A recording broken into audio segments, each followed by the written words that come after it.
So, good afternoon, everybody. And in last class, in public administration, we have discussed about CAPM. We have finished our discussion with the NPM. We have seen the criticism. We have seen the contribution of NPM. These things we have finished, right?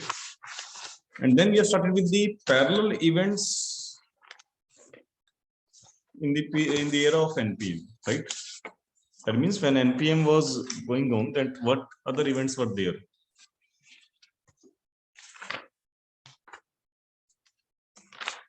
First event that we have discussed is CAPAM.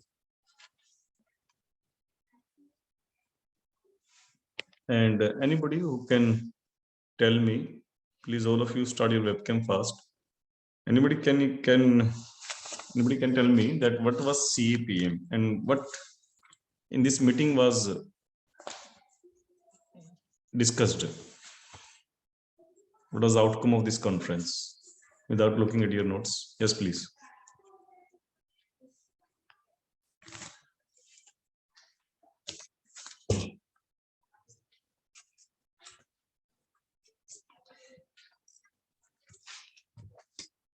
Anuradha, Yeshu, Pranav.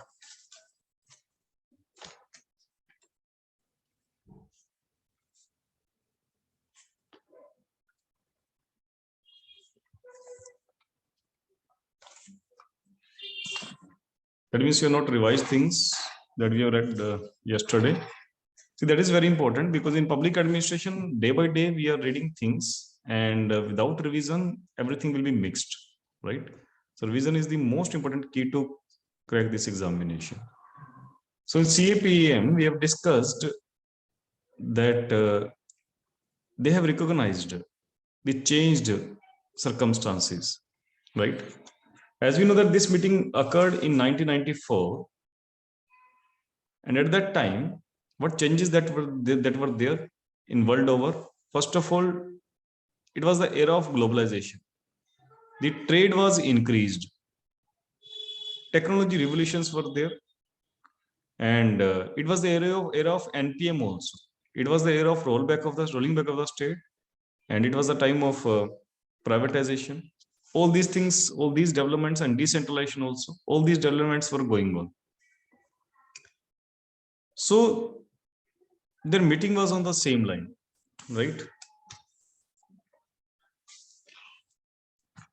So they asked for to provide the solutions to improve the public administration. For example, they talked about the creation of the new institutions as well as they talked about the networking of these new institutions within the country and across the countries as well. Apart from that, they talked about the conservation of resources because it was the era of sustainable development as well. And that is why they were talking about the conservation of resources. They were talking about the empowerment of citizens. As we know that NPM also talked about empowerment of citizens, right? Then they have talked about the same.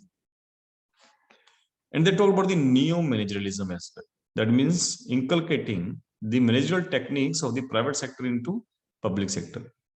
So you can say that the CAPM conference was on the line of NPM. I mean, it was impacted or influenced by NPM, the conference that was there. Right? Apart from the other things like sustainable development, all these things were also discussed, although it cannot be totally equated with the NPM because there are differences as well, because they are talked about the sustainable development, because they have talked about the strengthening of civil society, right? But yes, certainly this conference was influenced from NPM.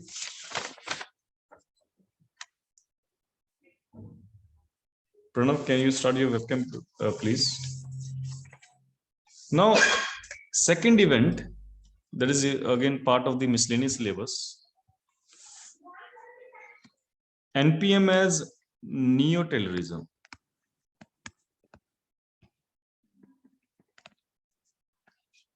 NPM as neo-Taylorism.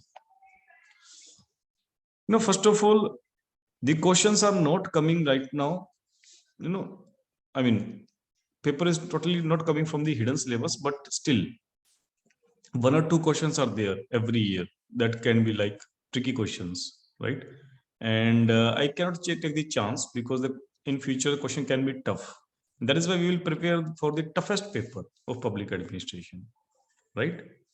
And that is why I will give you the content which is usually not available in the standard books. That kind of content also I will give you, just to safeguard us from each kind of problem that can be asked in examination.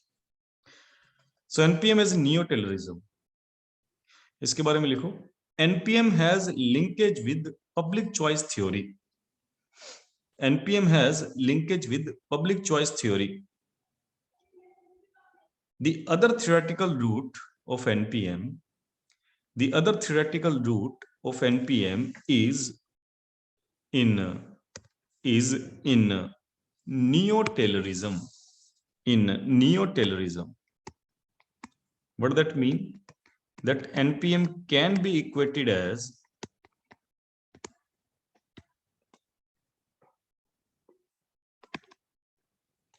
PCT plus neo-Taylorism. Public choice theory plus neo-Taylorism. Here, PCT focused on external organizations, or you can say external factors. That means PCT talked about the things which are outside the organizations.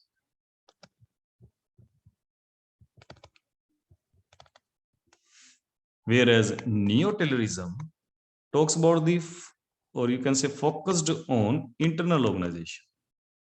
That means reforms within the organizations.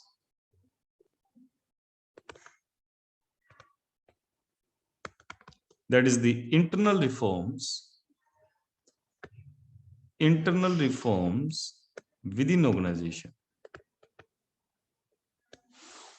Internal reforms within organization. So NPM is equal to PCT plus neo-Taylorism. Public choice theory, how it focused on external organizations, because public choice theory is talking about competition. That means there should be multiplicity of organizations, and so it is putting the reforms outside the organization, not within the organization, right? Choices should be created, more institutions should be created. But neo-Taylorism or Taylor tried to reform the organizations to improve the efficiency, right? And NPM includes both of these two things, external reforms and internal reforms. PCT plus neo-Taylorism, right? I hope that you got this point. Now write down from next line, the traditional public administration was criticized that it does not know the cost of producing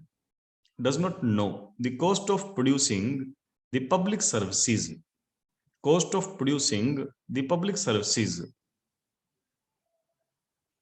There is a lack of personal responsibility. There is a lack of personal responsibility on the part of individuals. There is a lack of personal responsibility on the part of individuals working in public sector. There is a lack of personal responsibility on the part of individuals working in public sector.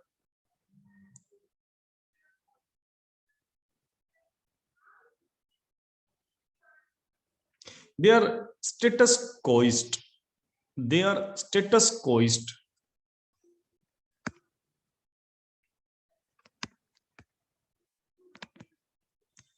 They are status quoist and play safe rather than taking initiatives. They play safe rather than taking initiatives. The political executives join them. The political executives join them to maintain this status quo. The political executives join them to maintain this status quo rather than bringing change. Rather than bringing change.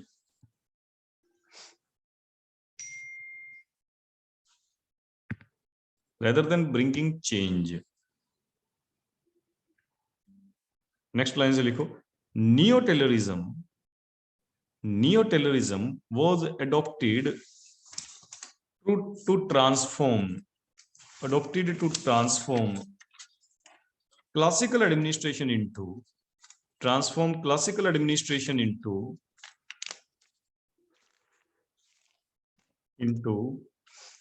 neo-managerialism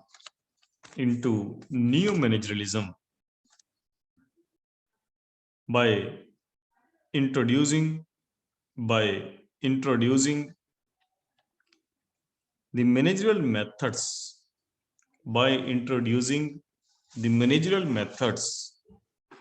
and techniques. Neo-managerialism by introducing the managerial methods and techniques of the private sector.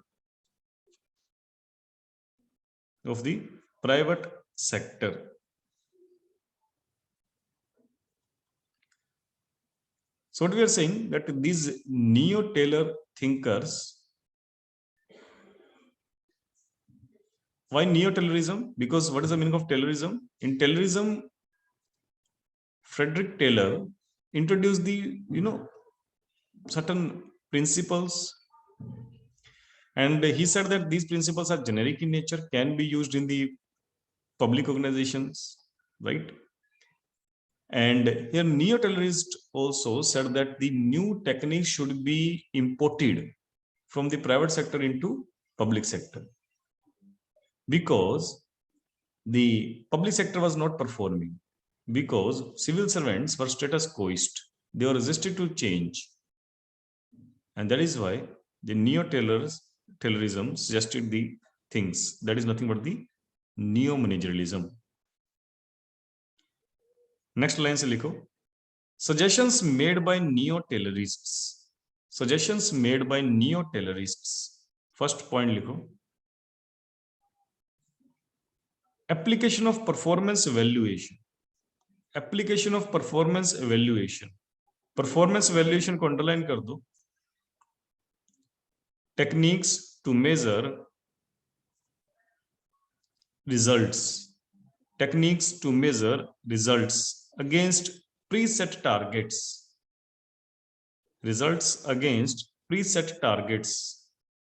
Second point, performance evaluation को underline कर लो. Second point, please repeat this point. Application of performance evaluation techniques to measure results against the set targets.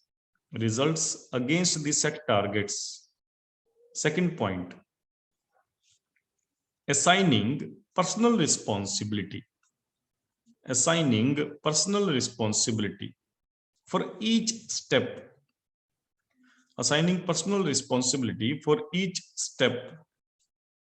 In the performance of the production process. Assigning personal responsibility for each step in the performance of the production process.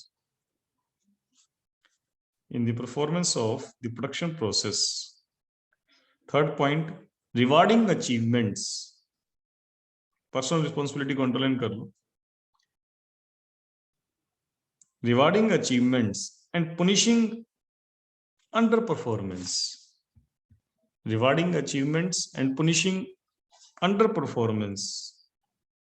Comma. Introduction of individual incentives. Rather than group incentives.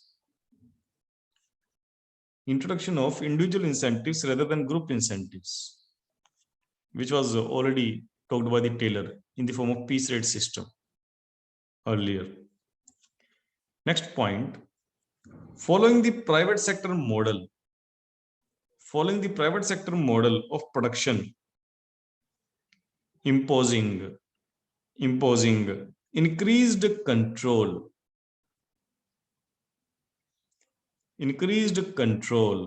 by means of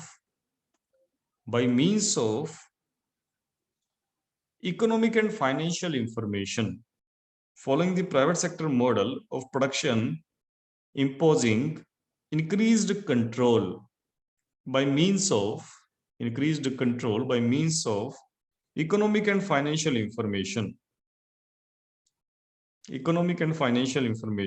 For example, next steps in UK.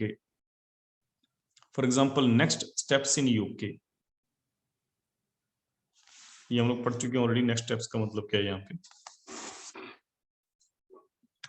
So actually we were objectively writing that what neo-Taylorist prescribed. NPM, जो भी neo-Taylor ने prescribe किया वो NPM ने भी prescribe किए, because neo-Taylorism is the part of NPM. ये आप लोग यहाँ से देख सकते हो that NPM is nothing but PCT plus neo-Taylorism. So neo-Taylorism is a part of NPM. ये आप समझ पा रहे होंगे. But neo-Taylorism is here means neo-managerialism, or you can say the use of private sector principles in the public sector. In private sector, what kind of things are there? Every individual is judged or rewarded based on its performance. That is not there in public sector. And that is why they talk about the performance evaluation, and based on performance evaluation only, they need to be provided the favors. Second comes the personal responsibility. In private sector, every person has certain personal responsibility, but bureaucrats shield themselves because of the immunities that are provided to you, or provided to them. So they advocated for the personal responsibility, the neo-Taylorist thinkers. And thirdly, they said that the incentive should be individuals based, not the group based. And if person is performing well, then that should be rewarded, and if it's underperforming, then that person should be punished.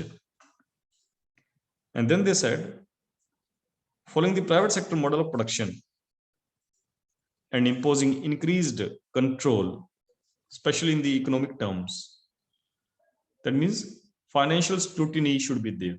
For example, monitoring, for example, evaluation, for example, auditing. These things should be there. And we know that in UK also, they made the reforms on the same line. Margaret Thatcher created new agencies, new institutions in the form of next steps. And what was the role of next steps? To make financial scrutiny. And these institutions were autonomous institutions. In India also, we know that first of all, we have parliamentary committees, for example, Public Account Committee, for example, Estimates Committee. Just a second.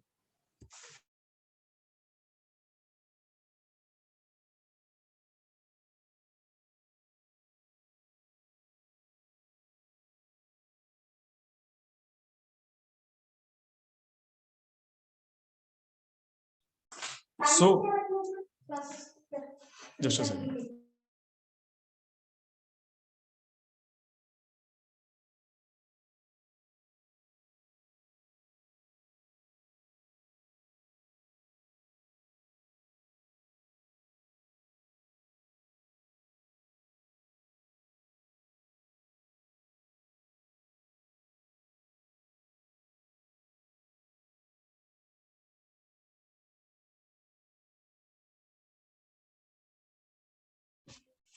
So what I said that I hope that these things are clear to you. And I said that in India also, we have the certain, agencies which play the same role of financial scrutiny. For example, we have the financial committees like Public Account Committee, we have Estimates Committee, Financial Committee on Undertakings, right? These kind of committees we have. Apart from that, we have the auditing mechanism also. We have CAG, right? And we have the certain regulatory bodies as well. For example, the Stock Exchange Board of India, right, to regulate. And we have the RBI to regulate the banking system and everything. So in that way, That's what the NPM talked about, right? To create the different bodies. So this is it for the neo-Taylorism. I hope that you understood what is neo-Taylorism, and question आएगा तो आप लोग अच्छे से कर पाओगे. अगर ये तो चलो ठीक है, एनपीएम और टेररिज्म में आप लोगों को अगर क्वेश्चन ये आता है कि दैट क्वेश्चन कैसे बन सकते हैं, मैं आपको बता देता हूँ. आंसर सेम रहेगा, राइट? एक तो डायरेक्ट क्वेश्चन बन सकता है नियो टेररिज्म के ऊपर. और क्या क्वेश्चन बन सकता है? Similarity and differences between NPM and Taylor, दोनों को रिलेट करवा देंगे, राइट? अगर ये क्वेश्चन पूछा जाता है तब भी आप क्या लिख कर आएंगे? Neo terrorism, right? सिमिलरिटीज हम लोगों ने देख ली. What are the similarities? Now will see the differences. You know, difference मैं आपको कल समझा चुका हूं, कल की क्लास में, that what is the difference between the old managerism and the new managerism. Yes, 2 बार डिस्कस कर चुके हैं हम लोग इसको. Yes, what is the difference between old managerialism and new managerialism?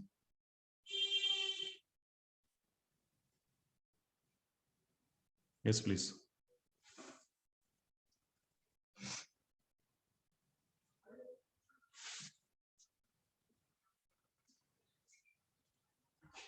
Yes, please.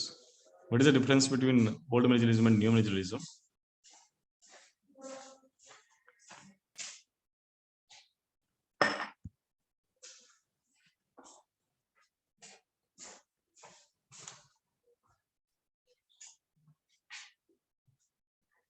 And I told you one more thing, that this is the last time that I am explaining you, right? ये भी बोला था मैंने कल, because 2 bar explain कर चुका हूँ मैं इस concept को.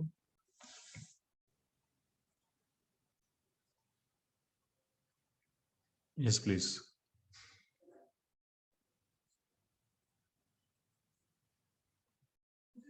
Anuradha.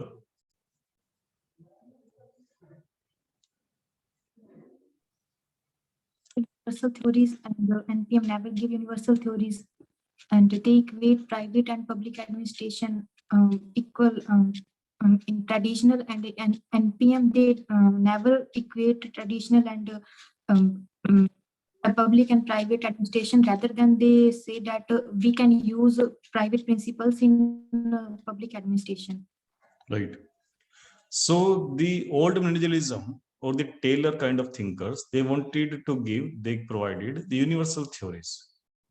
And the thinkers like Fioll, they have claimed that there is no difference between management and the administration, right? That means private sector and the public sector, the universal theories we can create all these for both of these two sectors. And in neo-Taylorism or neo-managerialism, they are also saying the same thing, that use of the private sector principles into public sector, but they recognize the difference between these two sectors, public sector and private sector. So they have never said, NPM and the neo-Taylorism or neo-managerialism, these thinkers have never said that public sector and private sector are both same, organizations are same, and they have never provided the generic theories for the organizations. Subject matter concept भी बताया था मैंने आप लोगों को, that in old managerialism they have ignored the concept of subject matter, but in new managerialism they have not ignored this thing. Is it clear? तो ये अगर डिफरेंस आ गया तो डिफरेंस भी ऐसे लिख कर आ सकते हो आप लोग, एनपीएम एंड टेलर में, दोनों में डिफरेंस भी लिख के आ सकते हो, सिमिलरिटीज भी लिख के आ सकते हो.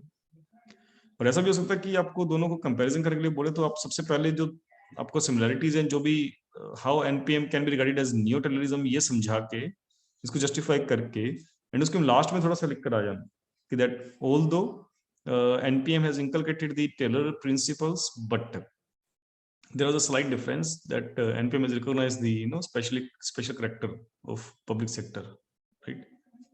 They just wanted to downsize the bureaucracy. They just wanted to have debureaucratization. They just wanted to have more privatization. But that doesn't mean that that they wanted to replace the public sector with the private sector. कुछ इस तरह से लिख कर आ सकते थे. Now, after discussing this, the third important event that was occurred in this period was Minnowbrook Conference. and this time Minnowbrook second conference. And this conference occurred in September 1988. September 1988. तो इसके बारे में लिखें, exactly 20 years later, in September 1988,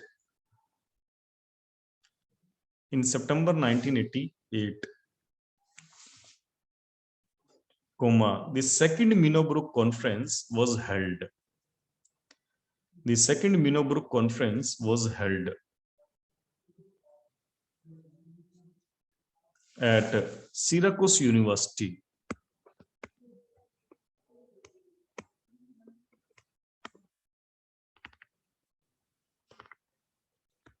At Syracuse University. It was attended by around 60 scholars. Attended by around 60 scholars, all belonging to policy sciences such as history, economics, sociology, political science, and public administration. Economics, sociology, political science, and public administration.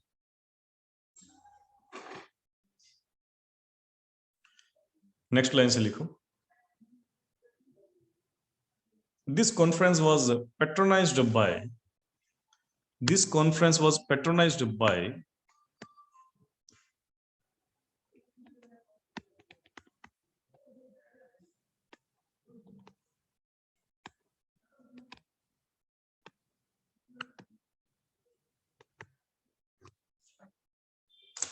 H. George Fredrickson.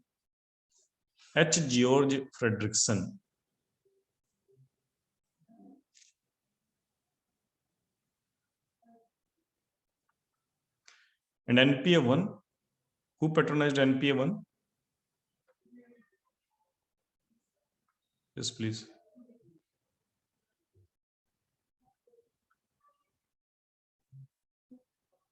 Yes, please. Frank Marini. No, not Frank Marini.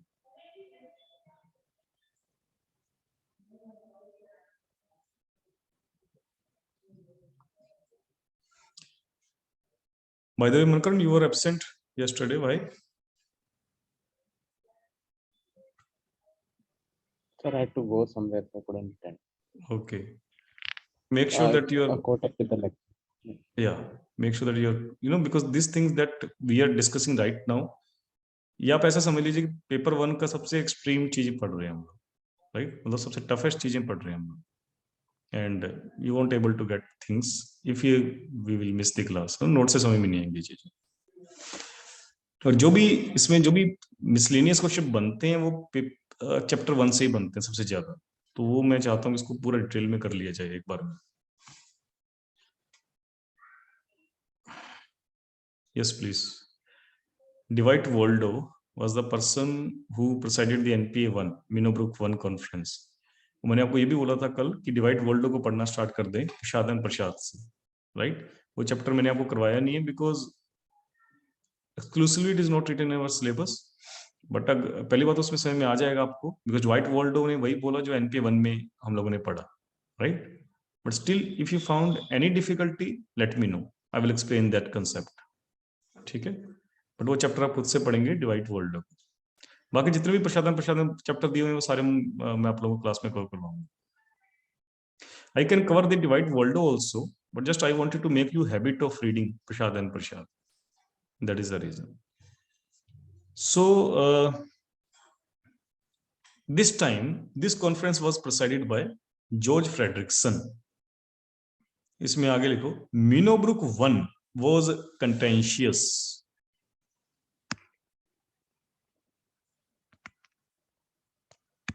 Confrontational.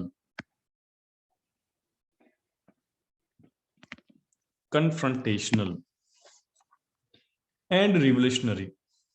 confrontational and revolutionary, while the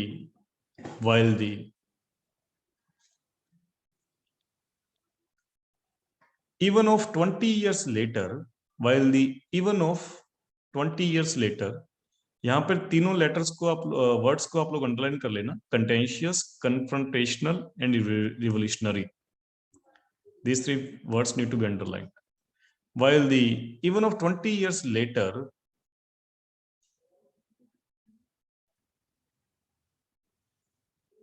Minnowbrook II was more civil and more practical. More civil and more practical. Both conferences were theoretical. Both conferences were theoretical. But the 1968 conference dialogue was anti-behavioral. But the 1968 conference dialogue was anti-behavioral. Anti-behavioral को underline कर लो, comma, while the 1988 conference, याद है आप लोगों को 1968 conference anti-behavioral पढ़ा था हम लोगों ने? What that mean? Meaning of anti-behavioralist जो हम लोगों ने NP 1 के केस में पढ़ा था. Yes, please.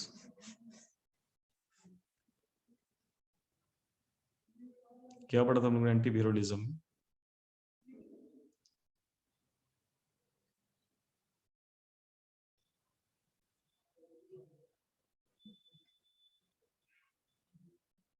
फर्ज कीजिए आपके एग्जाम में क्वेश्चन आ गया, right?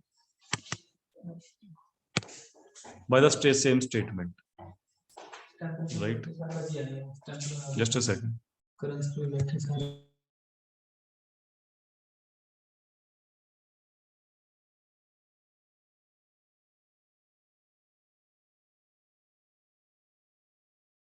So what I said that yes, anti-behavioralism. Suppose ये क्वेश्चन आ गया आपके एग्जाम में that NPA 1 was anti-behavioralist in nature, और हमने 3 एंटी गोल्स भी पढ़े थे, राइट? तीनों एंटी गोल्स कौन कौन से थे? फटाफट से बताओ.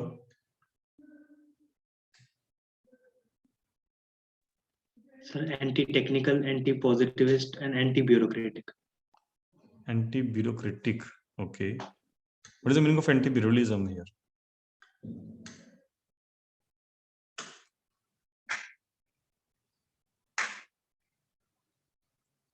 And don't ask me that you're not, we have not learned it. You've not taken it.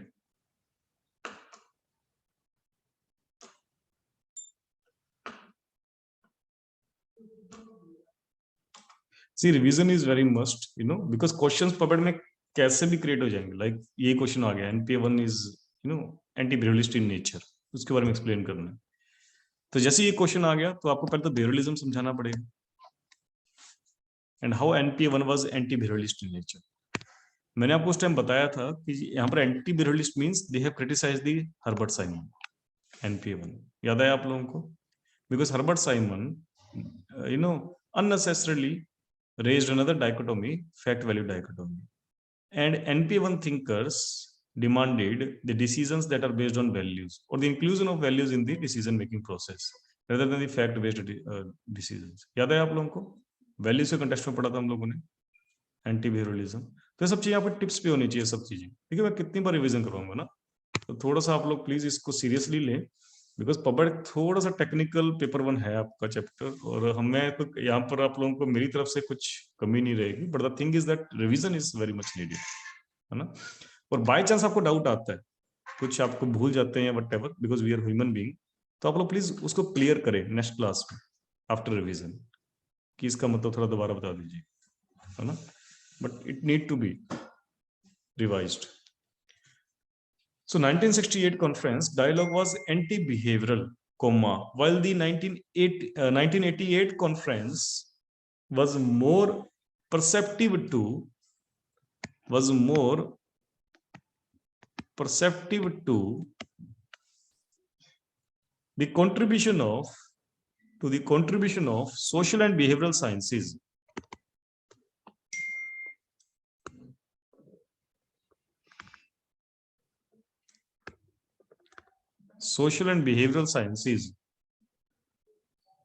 to public administration. Social and behavioral sciences to public administration. Social and behavioral sciences को underline कर. What does that mean? That NPA 1 or Minnowbrook 1 was, against the behavioralists, or they advocated for the anti-behavioralism. Whereas NPA 2nd, they have not shown this kind of feature. In fact, they were more perceptive to behavioralists. That means they have shown certain respect to behavioralists and their contribution. Right? Next line se likho. The concerns of 1980s were both common and different from 1960s. The concern of 1980s were both common and different. Common and different ko underline kar lo, from 1960s. The two conferences differed in respect of composition, tone, orientation. Composition को underline कर लो, tone को underline कर लो, orientation को underline कर लो, and thematic emphasis.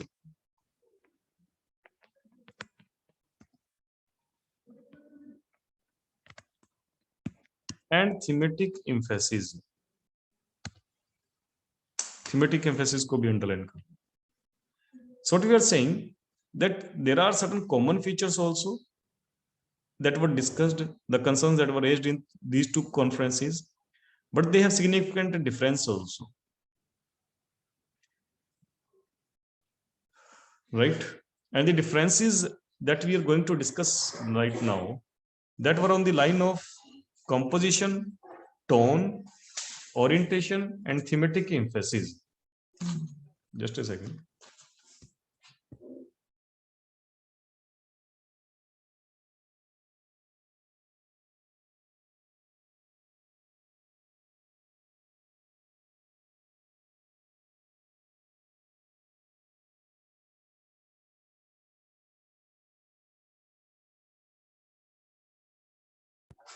So now we'll discuss the differences.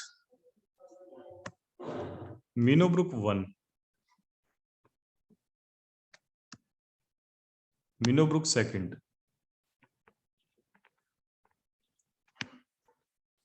It was happened in 1968 and it was in 1988. The difference of 20 years. First point, most of the participants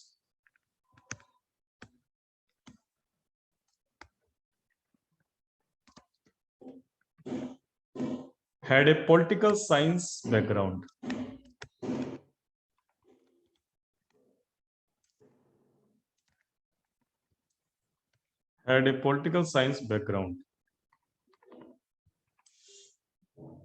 And hence its composition was narrow.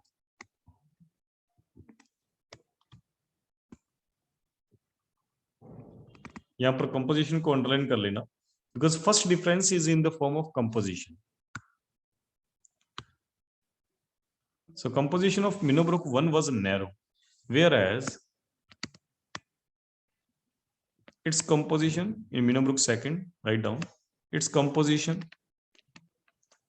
was broader.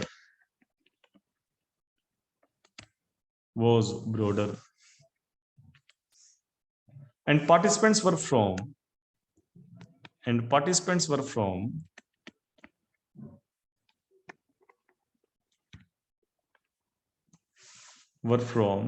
different backgrounds like law, economics, planning, policy science, policy science and urban studies, policy science and urban studies, policy science and urban studies.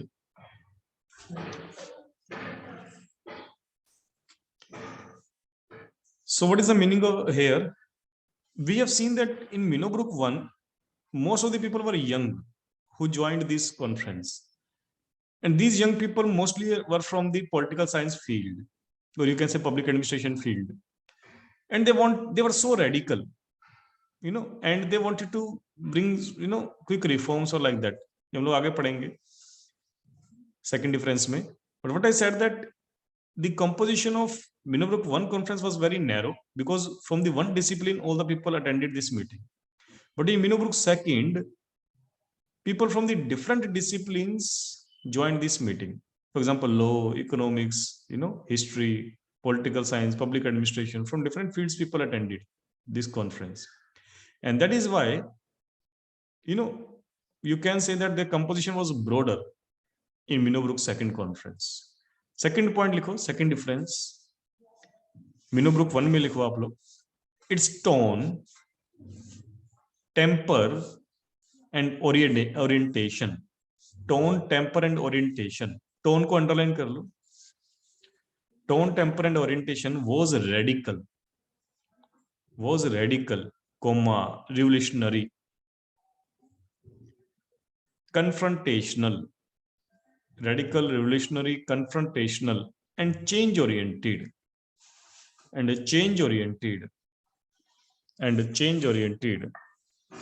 Minnowbrook 2nd में लिखो. Its tone, temper, and orientation. Its tone, temper, and orientation was more liberal,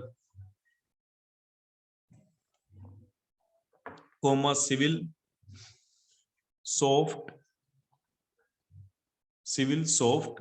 more pragmatic, and more respectful to senior professionals. More respectful to senior professionals. Third point लिखो. Minnowbrook 1 में लिखो पहले. It laid emphasis on relevance, values, ethics, social change, social equity, and concern for clients.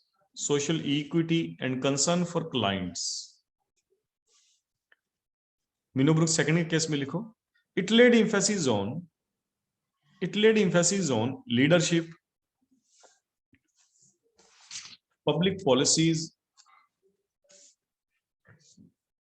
developmental plans,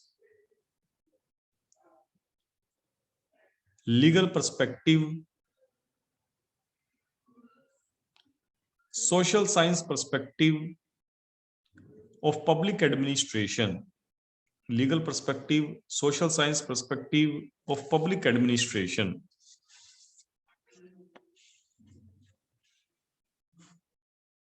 Emphasis को underline कर लो आप लोग यहाँ पे दोनों साइड में. Emphasis.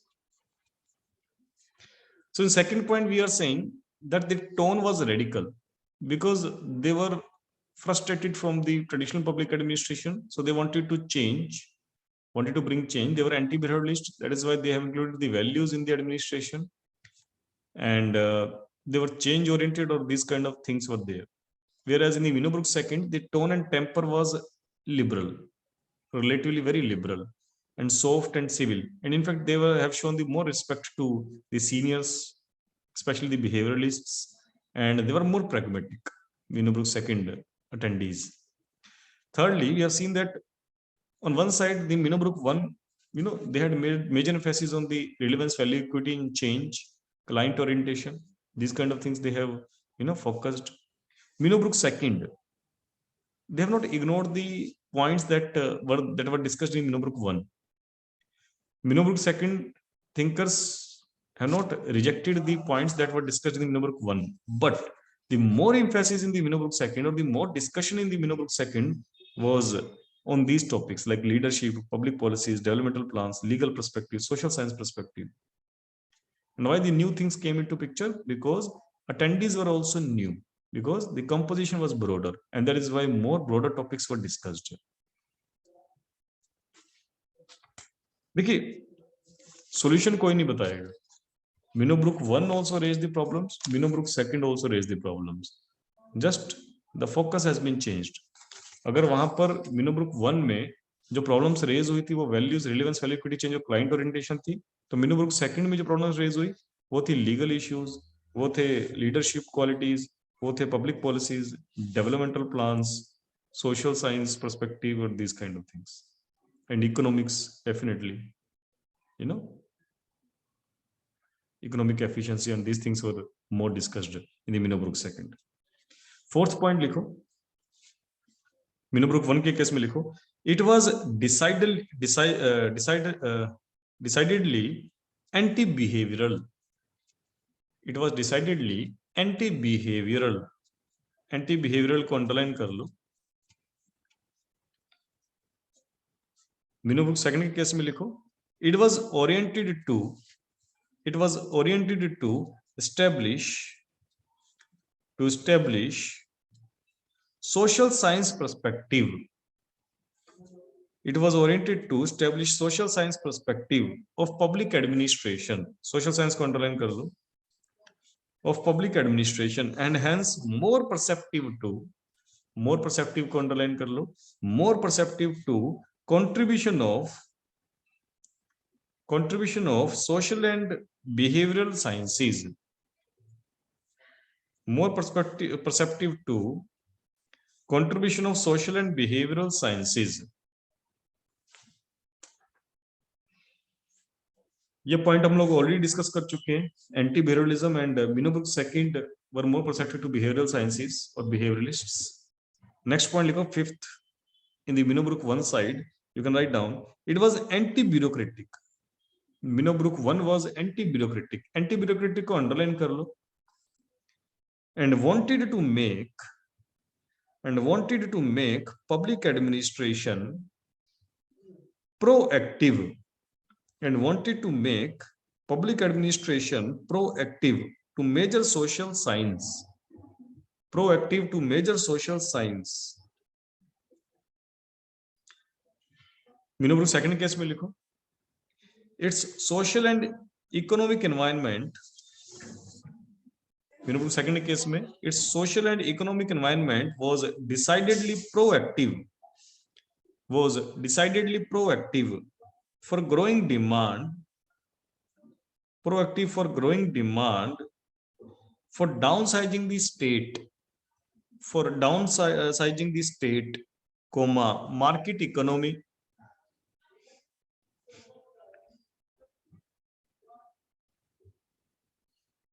privatization, civil society organizations, and third party government.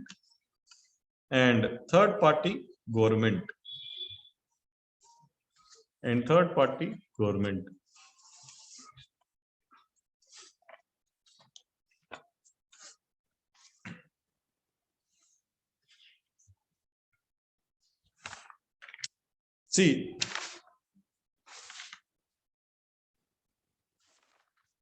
in the Minnowbrook 2 conference, the context was changed.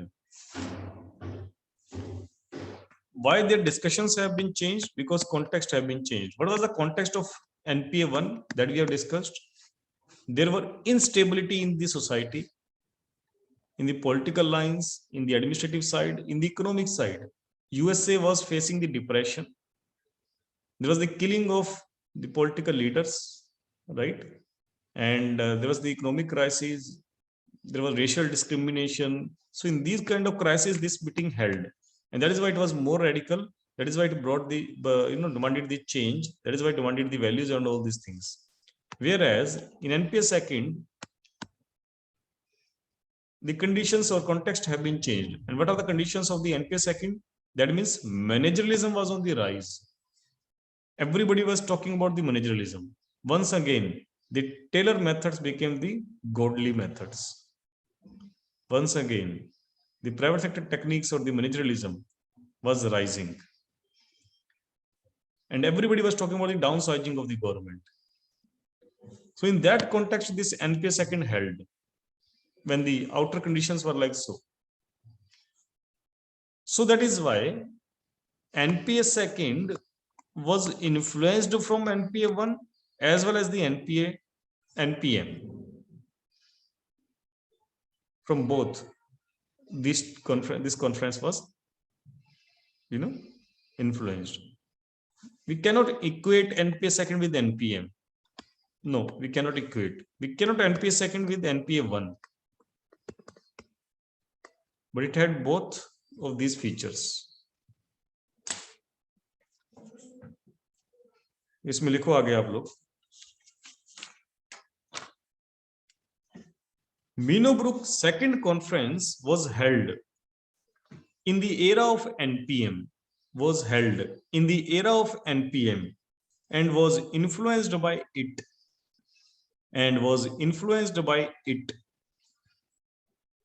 On one side, it covered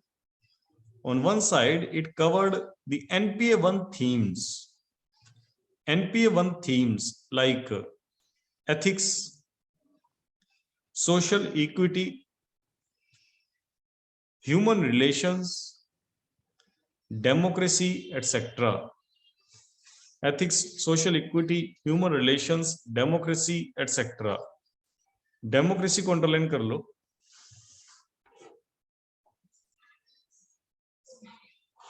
Democracy, etc.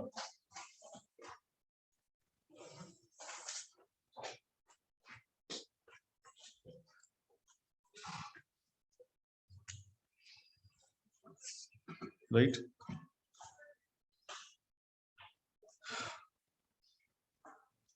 On the other hand, some new features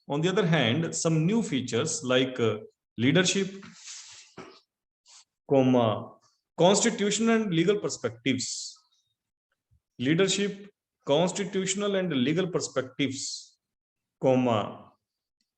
technology policy and economic perspective. Legal perspectives, technology policy, and economic perspective were also included.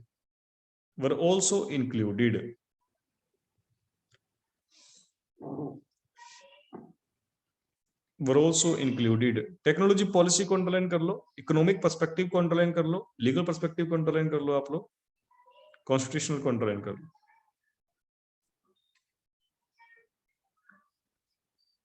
So on one side, when NPA second was talking about the democracy and equity, another side and ethics, on the other side, NPA second is talking about the economic perspective. That means there should be efficiency should be improved in the administrations, right? So that they should be economically viable, and all these things were also discussed. Next line se likho. In nutshell, Minnowbrook second can be summarized. First point, not to lose discipline identity.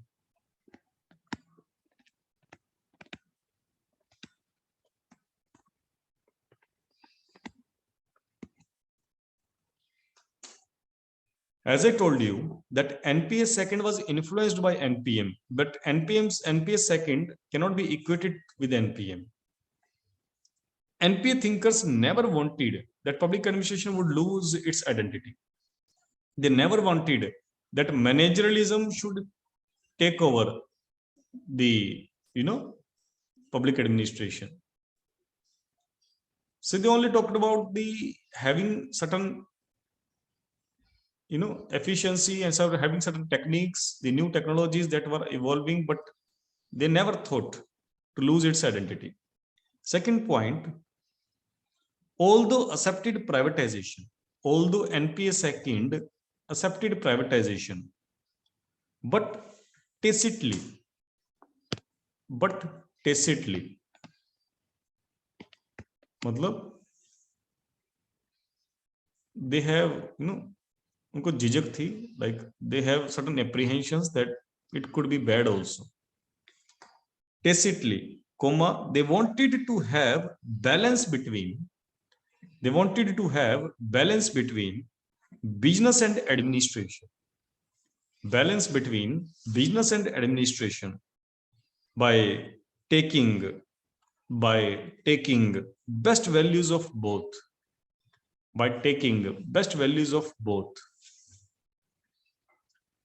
Third point, to increase productivity of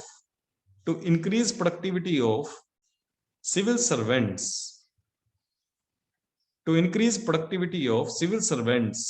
and performance appraisal. So they talked about to increase the productivity of civil servants and performance appraisal. Next point. NPA second was also anti-technologist.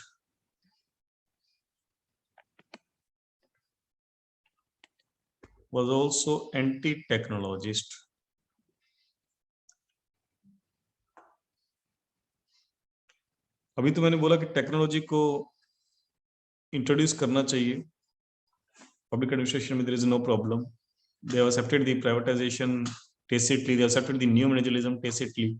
Then why they were, on the other hand, I am saying that they were anti-technologist. How? What is the meaning of anti-technologist? As we have discussed in the NPA 1.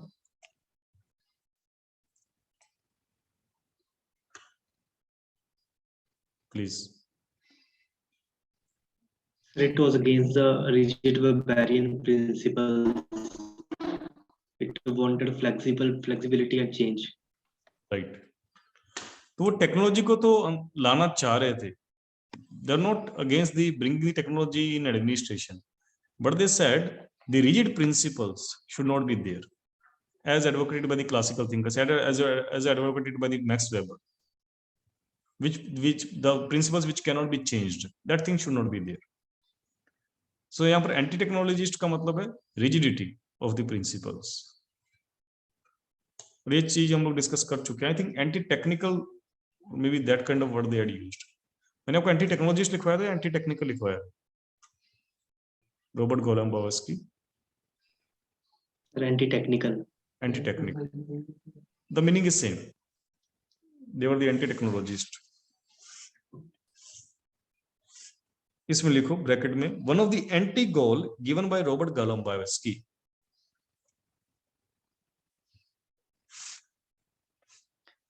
Because they have said that technology was faulted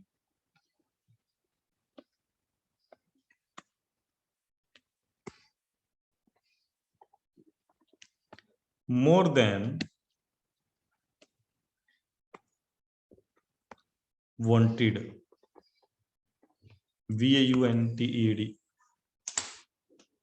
ये quotation भी आपके exam में आ सकती है. Technology was faulted more than wanted, and this statement was made in the NPA second. Minnowbrook conference में statement दी गई थी. मतलब सेम है. अगर एग्जाम में क्वेश्चन आए तो आप इजीली लिख कर आ सकते हैं. Next point, they avoided the questions that what government should do. They avoided the questions that what government should do and focus on how as aspect, and focused on how aspect. क्या मतलब हुआ उसका?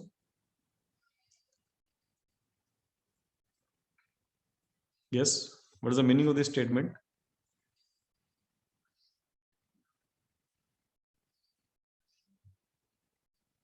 They avoided the questions of what the government should do and focus on how aspect. Yes, please.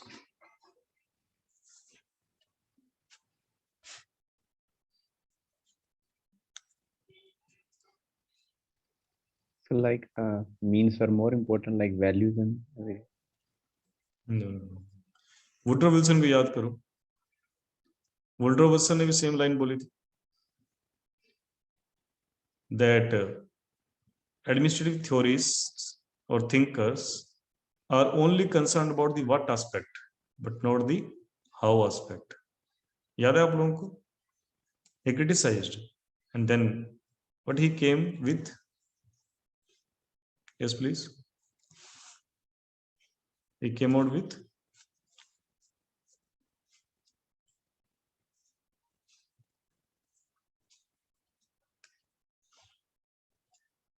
yes, please. politics administration dichotomy. Right. Politics administration dichotomy. इसमें आगे लिखो comma which means politics administration dichotomy. Politics administration dichotomy appears to alive and well. Appears to alive and well. और NPA 1 का क्या scene था politics administration dichotomy को लेके? What was the view of NPA 1? Yes.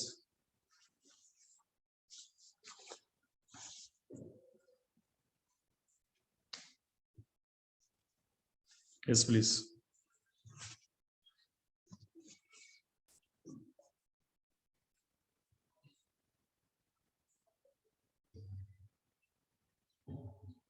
It's an easy question.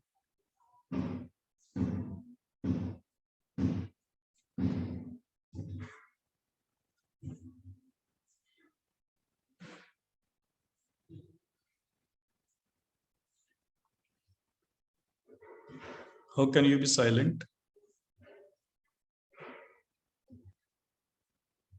इस मैंने आपको exclusively लिखाया था आपको ये sentence. Yes, please. That means there is a problem, serious problem with the revision thing. Huh? So please इसको cover करें. It's very important. I'm telling you that that means you're not revising things. They have rejected politics administration dichotomy, NPA1. That's why they included the values in the administration, because they have rejected the politics administration dichotomy. But NPA second thinkers have not talked about the values. In fact, they have not talked about the ethics, equity also. But yes, still, they are positive towards the social equity. But they have not talked about the values. They only talk about the implementation part and not the what part, or not the policy formulation of the values thing. And that is why we can make an inference that NPA second made this dichotomy again alive by not concentrating on the very important aspect, that is the decision making or the policy formulation. And why it was happened? Because we know what was the context of NPA second. When NPA second conference was held, at that time NPM was at the top. And NPM में भी मैंने आपको क्या लिखवाया था? That NPM also focused on only on the implementation part. That means NPM thinkers also made this dichotomy alive. That is why I am saying that NPA second or the Minnowbrook second was influenced from NPA 1 as well as NPM. बात समझ में आई आप लोगों के? जब ये question आएगा तो आप लोग बहुत अच्छे से इसको एक्सप्लेन करके आना चीजों को, और इसको रिवीजन करना. Without revision you can not retain things. Next point लिखो. They accepted heterogeneous nature of work. They accepted heterogeneous nature of work and included the emerging gender dimension. Included the emerging gender dimension with the need of free interchange. With the need of free interchange between journalists and specialists. With the need of free interchange between journalists and specialists. With journalists and specialists. With journalists and specialists. Gender dimension को underline कर लो. How suddenly gender dimension came into picture? First of all, this was the era of late 1980s. And you know, in the late 1980s, one movement was very much popular in early 90s also. And what was that movement? Feminist movement. And not only that, half of the attendee of the Minnowbrook second conference were women. We know that 60 people were attended this Minnowbrook second conference, and half were the women only. Half of the attendees were female. So social equity perspective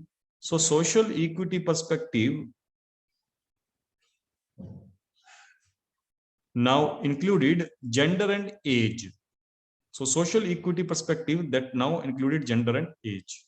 इसलिए हम कह रहे हैं कि social equity की बात हुई थी कहीं ना कहीं वहां पे, because they talked about the heterogeneous nature of work, heterogeneous society. Heterogeneous nature of work के बारे में समझ लो आप क्या मतलब है इसका. They have accepted that society, rather than considering as the similar or the one part, society should be treated as the heterogeneous. And that is why if there is one bureaucrat who is serving the society, they need to take the clients accordingly. They need to divide their clients accordingly by understanding their heterogeneous culture. That means the requirement of men and women are different. Requirement of senior citizens and requirement of the young generation are different. And that is why they need to serve differently. And what that means? Social equity. Likewise, the interests of majority and minority people are different, so they need to serve accordingly. That means inclusion of the principle of social equity. That's why I told you that NPS second included the principle of social equity, but not the values as such. Right.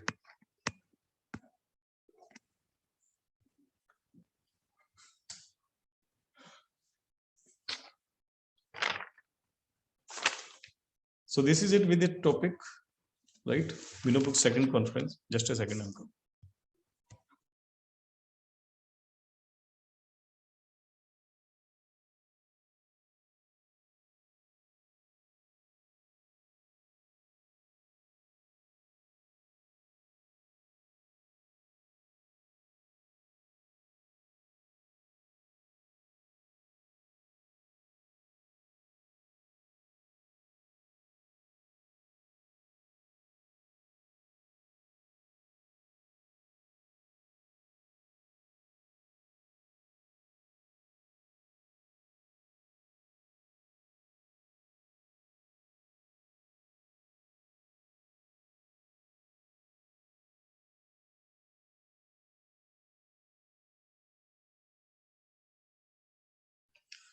So, yes, please. Yes, Last Simran. line repeat. Okay, what I said, that half of the attendee were female. So social equity perspective that now included gender and age was there. So social equity perspective that now included gender and age was there. So now please let me that yes, who can summarize me the Minnowbrook second conference? अगर आपको समझ में आ चुका है तो yes, फटाफट से कौन summarize करेगा?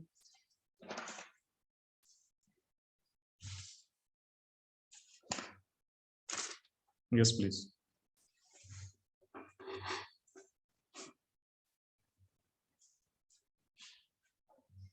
Yes, please. Yes, please. It had a broader perspective as compared to the first one, inclusion of more professionals from different fields. What else?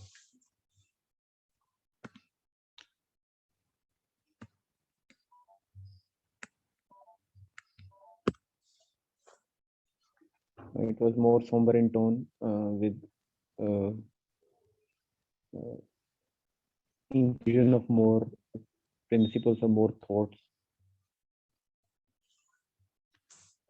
फिर इसको फटाफट समराइज करता हूं मैं, ध्यान से सुनिएगा आप लोग. See, Minnowbrook second conference was held 20 years after the occurrence of NPA 1, and the context of NPA second was changed. That means in this time, the conditions were different and the managerialism at the peak, and it was the era of NPM, right? And NPA second was significantly different from NPA 1 with certain common features, right? And what were the differences? The difference was in the form of composition. The composition of NPA second was broad, right? And that means the people from the different disciplines attended this meeting. For example, the law, economics, political science, public administration, history, and various social sciences. Whereas in NPA 1, only the people from political science attended. And in NPA 1, the people were more, of the young generation. Whereas in NPA second, the people from the different generations and, different, it was more diversified. In fact, women also attended this meeting or this conference. Around half of the people were the women. And that is why there was difference between the tone and temper and orientation as well. NPA 1 was more radical in nature, right? Whereas the NPA second was more liberal in nature. In NPA 1, that was anti-behavioralist, right? And whereas the NPA second was more perceptive to behavioralism, right? And so these things we have read, and apart from 1 or 2 points were more there. And then we have said that NPA second had the features like the politics administration dichotomy was again became alive, because they have talked more about the what aspect rather than the how aspect. And they were anti-technologist in nature because they were against the rigid rules. Both NPA 1 and NPA second has the common features like the social equity. That means NPA second also talked about social equity and the democracy. That were the common, principles that they had talked about. Other principles like the leadership they had talked about, the legal perspective they had discussed. The emphasis was, again, you can say that, certain common things were there. For example, social equity, whereas the new perspective was also added, new emphasis was also added in the form of leadership, legal perspective, and the economic perspective. So these kind of perspectives were added in the discussion. Democracy, human relations, these kind of things were added in NPA second. So so these things are basically we have discussed, that about the NPA second and the Minnowbrook second conference. One more special thing was there about the NPA second. That means, like NPA 1, they did not want to lose the identity of the discipline. They still wanted that NPA, this public administration, should act as a separate discipline. Now, the next event that occurred in this time, that was Blacksburg Manifesto.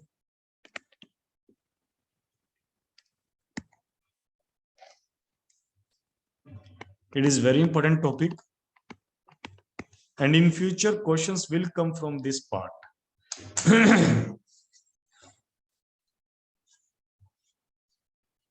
Right? Maybe next year you will get the question from Blacksburg Manifesto. But if question will be asked from this topic, then only few students, less than 1% student, will be able to answer it. Why I'm saying so? Because the content is not available in the books about the Blacksburg Manifesto. And if it is available in certain book of Mohit Bhattacharya, it is not, it is not clear that what is written there. And that's why this is one of the toughest topic, because the content is not available in books. And if the question would come, we will have advantage. पर इसको समझने की कोशिश करेंगे हम लोग. What is the meaning of Blacksburg Manifesto in very simple way? इसके बारे में लिखो.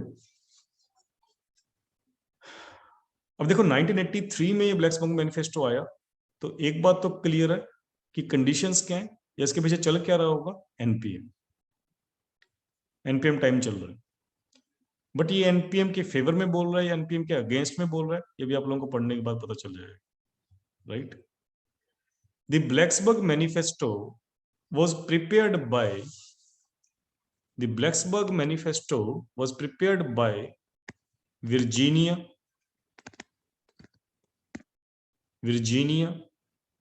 Polytechnic Institute.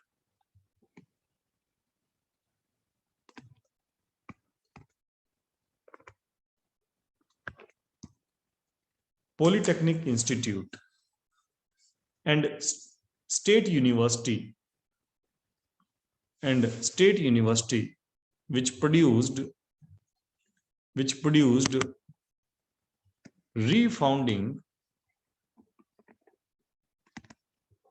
public administration.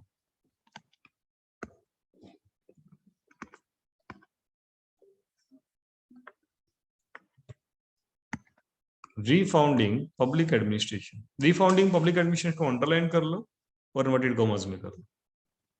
Comma, also known as the Blacksburg Manifesto. Blacksburg Manifesto को अंडरलाइन कर लो.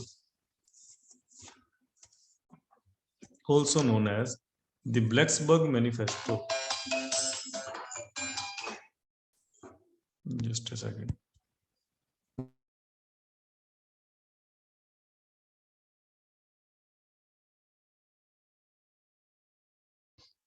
Also known as the Blacksburg Manifesto, right? See, this publication, Refounding Public Administration, was written by the Virginia University, and the person who wrote this publication was Gary Walmsley, and his publication is popularly known as Blacksburg Manifesto. अगर इस person का भी नाम आता है तो आप लोग समझ जाइएगा that this person is linked with the Blacksburg Manifesto. Now, what is the meaning of the Blacksburg? Why the word is like that? Blacksburg is a place that is a university town in USA, right? And because this meeting held in Blacksburg, and that is why the manifesto that came in that meeting is popularly known as Blacksburg Manifesto. आगे लिखिए आप लोग इसके बारे में. Important scholars that are involved in preparation of Blacksburg Manifesto were John Rohr, Walmsley, जिसका जिक्र हम लोगों ने किया था अभी, Gary Wamsley, Wolf, WORLFF, White, etc.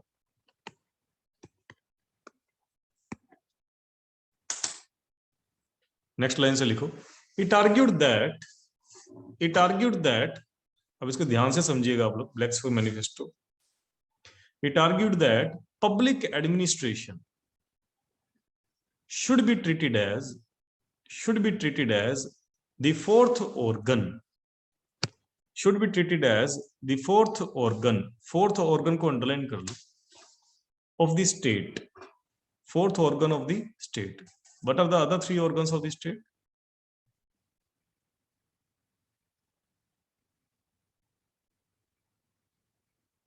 Yes.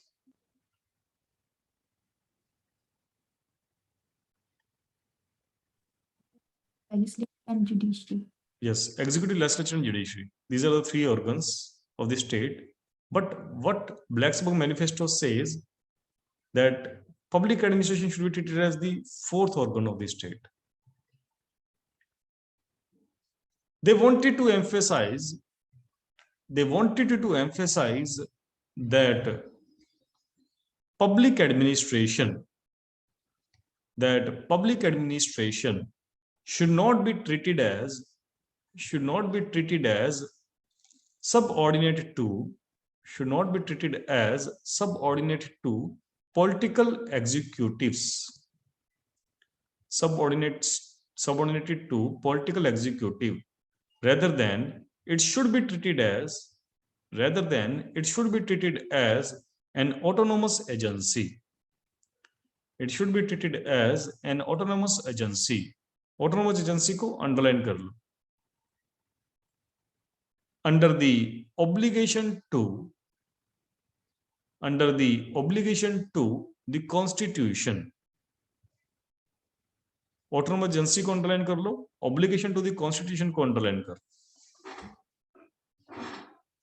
पहले इस कंसेप्ट को समझेंगे, फिर हम लोग आगे चलेंगे.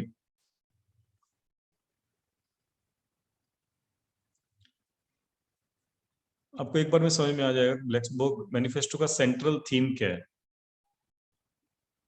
You know, in this era of NPM, when everybody was talking about the downsizing of the government, when everybody was talking about the privatization, when everybody was talking about the neo-managerialism, and everybody was criticizing public administration, it was the sole event or sole manifesto that tried to establish or tried to glorify the public administration or the utility of public administration.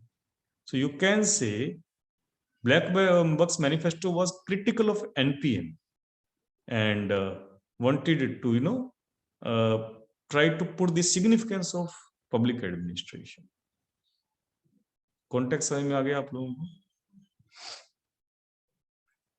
देखिए, public administration जब हम लोग answer लिखते थे तो थोड़ा सा hint भी मिल जाता था, तो पूरा हम लोग आंसर क्रिएट करके आ जाते थे, right? Even with a small hint, because at that time the questions papers were very typical. But I'm giving the each and every detail of that things, right? So yes, theme hai. And what Blacksburg wanted,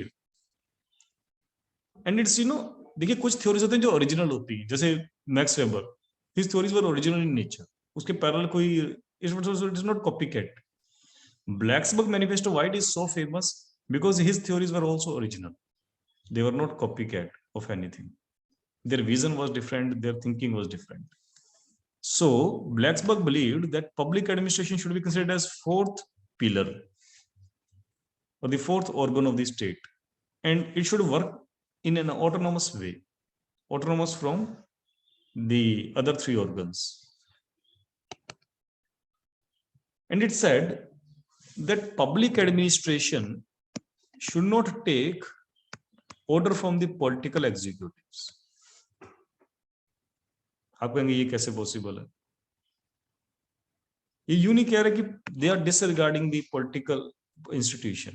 They are saying that they should not work based on the ideology of one particular individual, one particular political party, rather than politics as an institution. उससे orders लेंगे, ना कि एक single political person से या ना कि single political party से. एंड दे सेड दैट अगर आपको ऑर्डर्स लेने ही है, who will guide you while implementing the policies? Constitution. इसलिए मैंने लिखा है obligation to the constitution. That means constitution will constantly guide this fourth organ of the state, that is the public administration, that what to do, when to do, and what not to do, right? इसके बारे में detail में हम लोग next class में पढ़ेंगे, because there are so many other things that we need to discuss about the Blacksburg manifesto. I think इसका अभी तक शायद एक बार क्वेश्चन आया है जब से पब्लिक एडमिनिस्ट्रेशन का पेपर आ रहा है फ्रॉम स्टार्टिंग, या मे भी कोई क्वेश्चन आया हो, आप लोग चेक कर लीजिएगा प्रीवियस क्वेश्चंस में, या आई थिंक मे बी एक बार क्वेश्चन आया हो इसके ऊपर सिविल सर्विसेज में, and it was the toughest question of that year if it had come. I think it had come once, but दोबारा इसमें क्वेश्चन आ सकता है कभी ना कभी फ्यूचर में. I have strong intuition, that's why I will try to give you the content for that topic. So इसमें भी और भी चीजें काफी हैं डिस्कस करने के लिए. Blacksburg manifesto I will give the complete theory, so that will take in next class.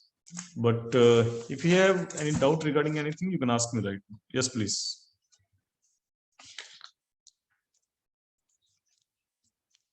कुछ डाउट आप लोगों को?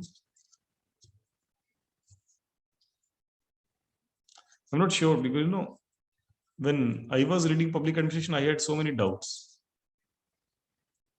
या तो मैं आप लोगों को इतने अच्छे से पढ़ा पा रहा हूँ कि आप लोगों को डाउट बचता नहीं है, और या फिर आप लोग डाउट क्रिएट कर नहीं पा रहे या पूछ नहीं पा रहे. Right, I am not sure what is happening. Yes please.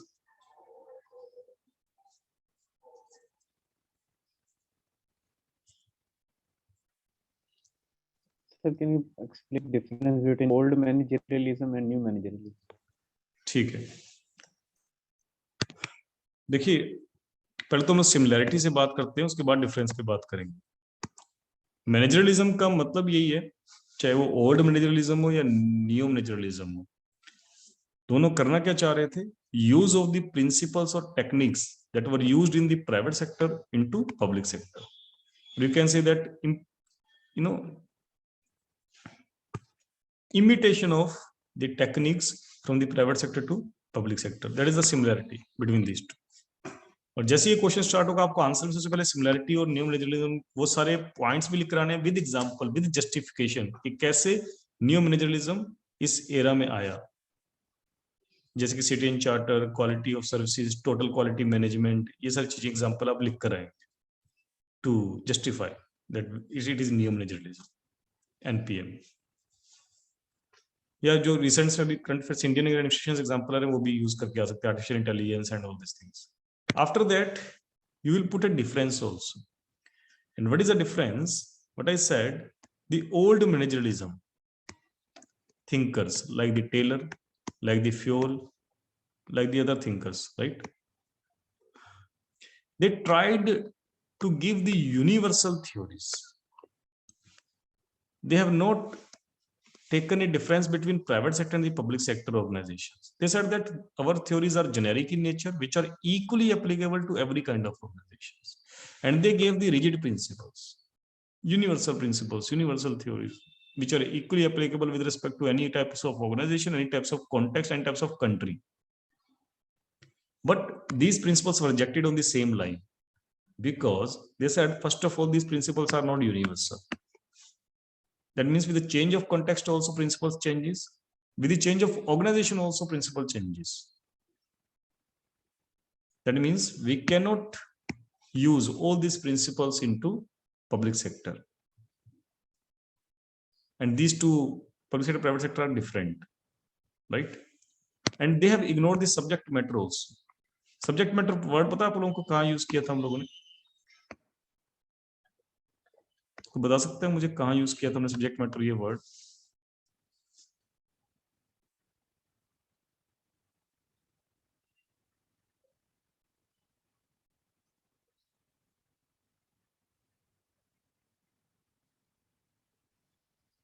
Narrow and broad view of public administration. Yes मनगन. Narrow and broad of public administration. No narrow and broad view. थोड़ा सा अभी भी आपको कंफ्यूजन हो रहा है. देखो आप स्कोप में इंटीग्रल एंड मैनेजरल व्यू में किया था हम लोगों ने. देखो दोनों में बहुत डिफरेंस है. नैरो एंड ब्रॉड बिल्कुल डिफरेंट है, इंटीग्रल मैनेजरलिज्म दोनों में डिफरेंस है. इसलिए बोलता हूँ कि नोट्स को बार बार रिवीजन करते रहो ताकि ये कंसोलिडेट हो जाए चीजें. इसका मतलब क्या है? टॉप लेवल और लोअर लेवल की बात की थी within an organisation. Manager view क्या बोलता है कि हम थ्योरीज क्रिएट कर रहे हैं टॉप लेवल पीपल के लिए. मतलब कि जो एडमिनिस्ट्रेशन है वो सिर्फ टॉप लेवल वाले जो काम कर रहे हैं वही administration, right?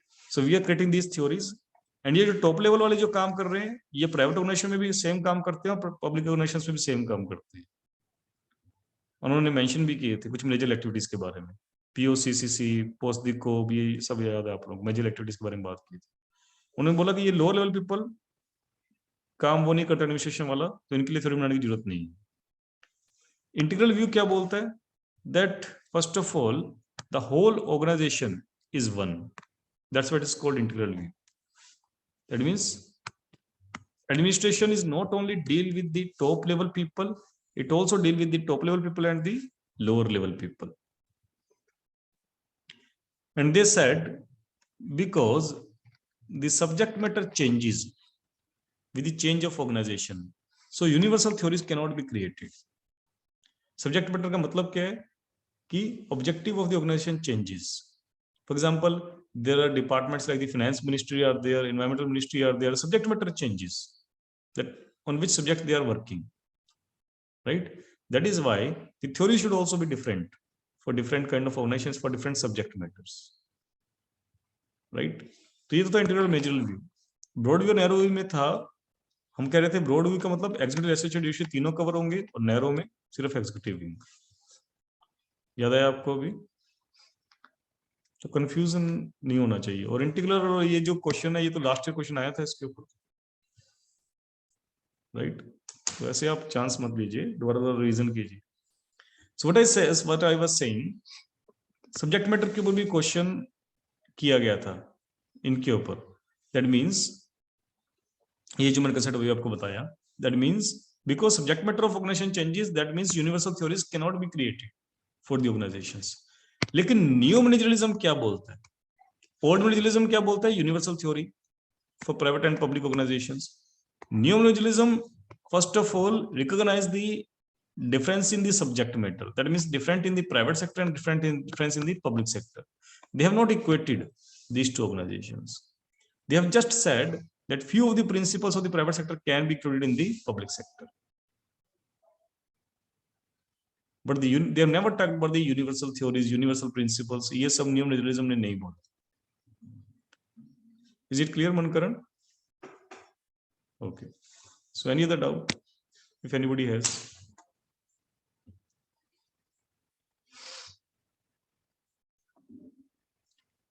So, well, if there is no doubt, then we'll meet with GS after a few minutes.